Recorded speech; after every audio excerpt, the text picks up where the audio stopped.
Daxili İşlər Nazirliyi Kibercinayətkarlıqla Mübarizə Baş İdarəsi sosial şəbəkələrdə qanunsuz onlayn qumar və kazino oyunları təşkil edən şəxslərə qarşı əməliyyat texniki tədbirləri davam etdirir.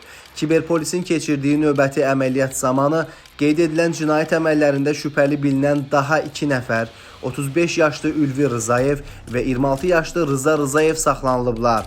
Araşdırmalarla məlum olub ki, bu şəxslər xaricdən idarə olunan qanunsuz qumar oyunlarının keçirildiyi saytlarla cinayət əlaqəsinə girərək virtual kassalar yaradıblar. Daha sonra dəstə üzvləri sosial şəbəkələrdə Tokyo, Las Vegas, Tac, Joker və Padişah Kazino adlı profillərlə qeydiyyatdan keçərək onlarla əlaqə saxlayan şəxslərin pul müqabilində onlayn qumar oyunları oynamalarını təşkil ediblər. Saxlanılan şəxslərin paytaxtın müxtəlif ərazilərində yerləşən mənzillərinə baxış zamanı elektron sübutlar, habelə qanunsuz kazino oyunlarında istifadə etdikləri bank kartları və mobil nömrələr aşkarlanaraq maddi sübut kimi götürülüb.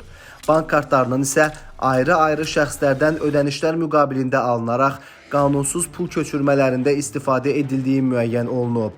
Faktla bağlı baş idarədə araşdırmalar davam etdirilir. Onlayn kazino işlərlə məşğul olmuşam.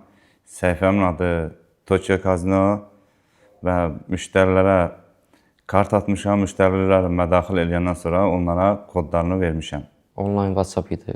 Pul atırdılar, onun əvəzindən də kod atırdıq. Bir daha vətəndaşlara şirinlikləndirici vədlər verən qanunsuz mərc və qumar oyunlarında iştirak etməməyi tövsiyə edirik.